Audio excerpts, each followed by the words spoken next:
Hello again, and for today, I'm coming at you with kind of a smaller commentary again. Sorry, I got a couple of these, but I just want to expand on some points that I'm not entirely sure as of recording this if I made in the Tim Pool video, but I probably did talk about it because there's a section of Tim Pool's content, not even his commentary, his content right now, that is this. As the title states, the show won't save you. What do I mean by that? You know, what do you mean by that? What I mean is, whatever political show you're watching that, you know, is done by some person with some clout or some pull, and you think that, oh, this show is going to save America, this show is going to save the West. It really isn't, man.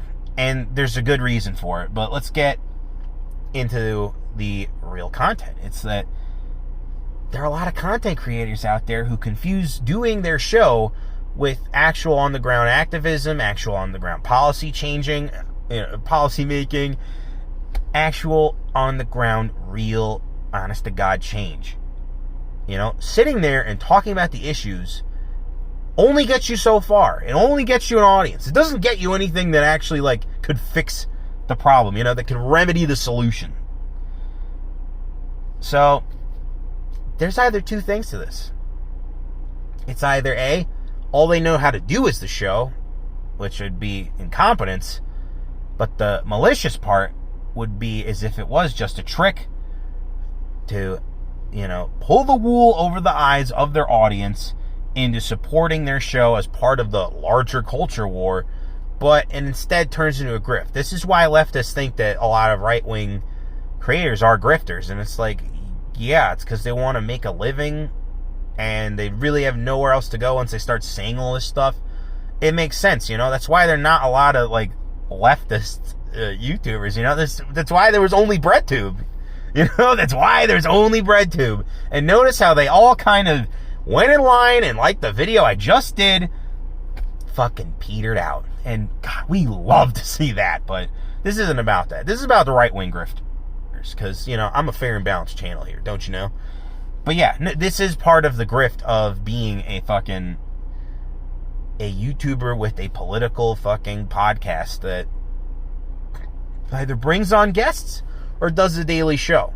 You know, it's just like, oh, the daily show where you talk about the issues is really gonna fucking change minds, hearts and minds. You're gonna change hearts and minds with your opinions, man? Wow, that's so deep, that's so poetic, man.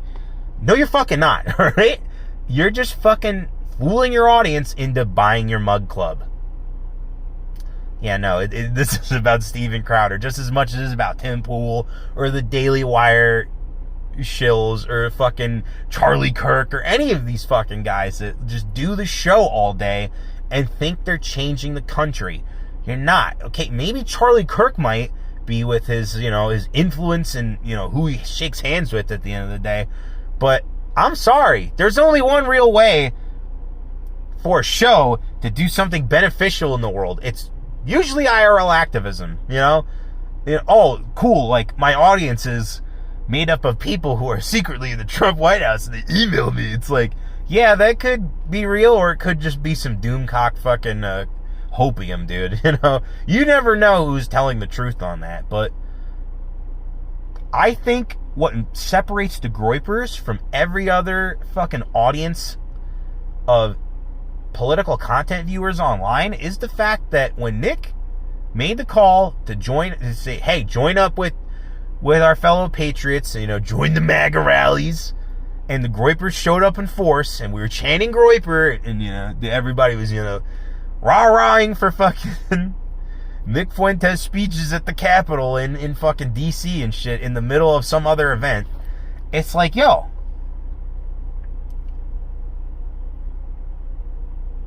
this is the movement right here. This is the thing. This is IRL activism. Everyone's getting involved in one way or another. And this is great.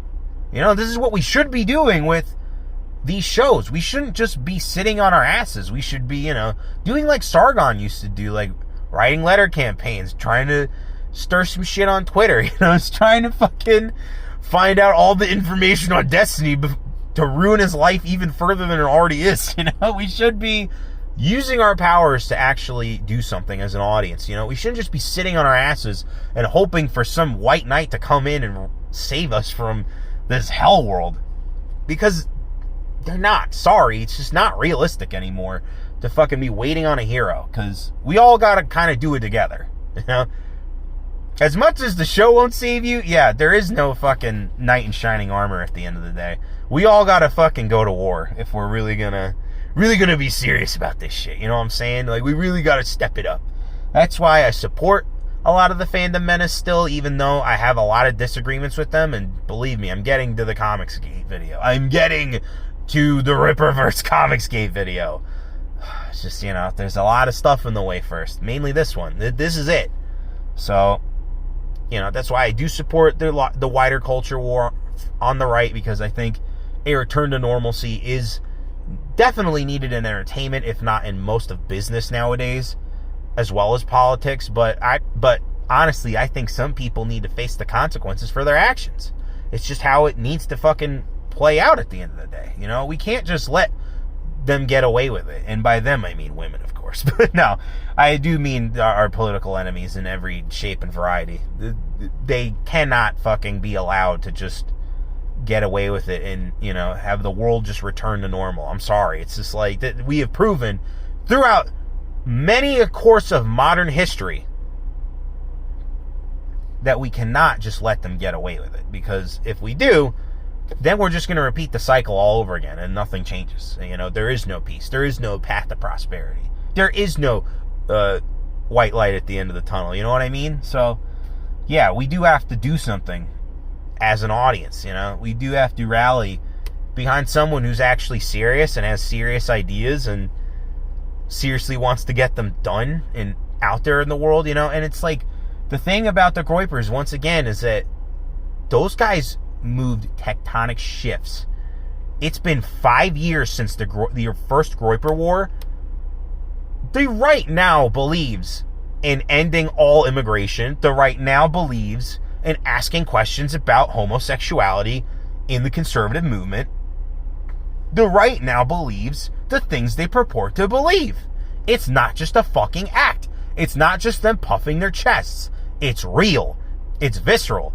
And hell, they're even pushing it further with anyone who doesn't have a Steenberg Gold or Fine in their name or whatever, is now asking the most serious question that you can't talk about on YouTube.com.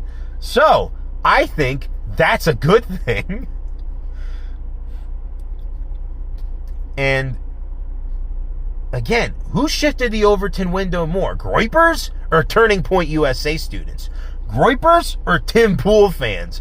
Groypers or the fucking Mug Club? I mean, it's just like, get real, nigga. So yeah, in conclusion, I think you need to stop watching this normie bait fucking content. You need to stop watching Tim Pool. All the Tim Pool fans that still come into my fucking video and comment on it. It's like, guys, can you fucking stop? Can you just stop? It's annoying to fucking have to deal with you sycophants. You're just losers. At the end of the day, you are just fucking losers. And I'm sick of having to deal with you guys. Because it's just like, oh yeah, you know, you're an ant, dude. Like, you have downloaded political takes like an NPC, bro. Like, oh wow, like for a guy who really is a free thinker, like you really aren't thinking freely. Oh, but yeah, so to all these people making useless content and tricking their audience into thinking that, oh, they'll save the world one day. Well, you tread lightly, because at the end of the day, all you got is fucking hours and hours and hours and days worth of useless talking point drivel. And no one cares.